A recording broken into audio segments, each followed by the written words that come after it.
Well, it was 1 year ago. Hurricane Joaquin left its mark in convincing fashion, especially in Long Island. Tonight, as we prepare for the landfall of Hurricane Matthew, we take a quick look back at Hurricane Joaquin, an experience through the eyes of two Long Islanders who rode out the storm there.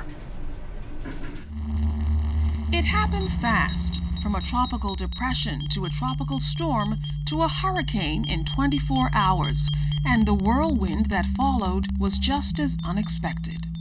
I took with the tremblance. I thought I was gone. So we ran back out here and then everything started. We could just hear things breaking up and roof flying off. Well, the scariest moment to me is when a tornado came by and just blew the side of my building, blew my French doors off, then blew the garage half off, and we were running into the bathroom. We didn't know where to go, and there wasn't a dry spot in the house. Water was coming everywhere, and the sound was like a train wreck. It was just horrible, horrifying. This is our bed. So this is where you would have been sleeping? Yeah, this is where we would have been sleeping. After people were saying how bad the storm was, and of course the reason because we don't weather out 2-3 storms here. Mm-hmm. Lily was the first one, and ever since that we weathered them right out here.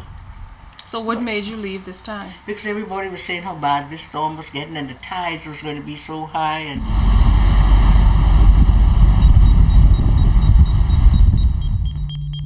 this was no ordinary storm. Category 4 strength conditions created winds and storm surge that chased residents like Etoile Burrows into the roof of her home to escape 8 feet of water. Mm-hmm. See, I sat right on the edge of there. How do edge yourself on the edge of there, and then then one of the boys, he got up his arms like that. Mm-hmm. He have his arms like that, and one holding my arm like this. Okay, now, I'm not gonna let you fall. It's a memory that won't soon fade. Who knew the hours she spent holed up with her husband, Val Ron, would be among their last together. Burrows passed away sometime later due to injuries he sustained in a slip and fall unrelated to the storm.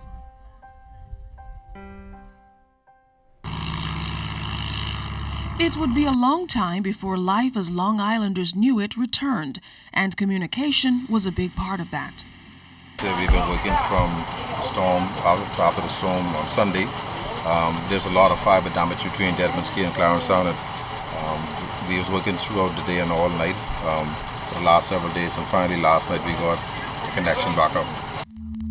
They could finally place those reassuring calls to residents in Nassau and elsewhere, letting them know that all was not well, but they would be all right. So when are you coming down? We're on the way now, maybe the next hour. Okay, great. My husband's alive. Mm-hmm. I am alive. The children okay. So what's the big deal? We can knock up something. We have to knock up something, right? Yeah. Something got to give. Wow. Just remember, it was just a year ago that we were going through that. Now, at that same time, there was some heavy criticism being levied at the Department of Meteorology over the state of its equipment at the peak of a major storm last year. A department head says all systems are a go for the country now as it braces for this new storm. He also addresses plans for a major upgrade. Here's Cleopatra Murphy. Deputy Director of the Department of Meteorology, Jeffrey Simmons, says he anticipates no issues as the department tracks the powerful Category 4 Hurricane Matthew, as all equipment, including the Doppler radar system, are fully functional. As the department tracks the storm, he says it also has a supplemental source. We depend on the National Hurricane Center in Miami to provide a lot of information. They're responsible actually for providing hurricane information throughout the whole Caribbean basin. And once we can reach them and get the information from them, once we can get our satellite pictures and all of that, our radar is functioning. And so we have several things that we can work with. The department was the focus of heavy criticism last year due to reports that the radar had not been operational during Hurricane Joaquin, which officials dispelled. Simmons also addressed reports that NS News received this weekend that some of the department's equipment, although not specified, were not functional. He says there is a procedure staff should follow. Any equipment that they use is not functioning.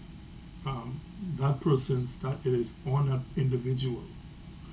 The onus is on them to fill out a form explaining what is going on with the equipment and forward that form to the supervisors, and that'll be sent on to our maintenance staff who would look into it.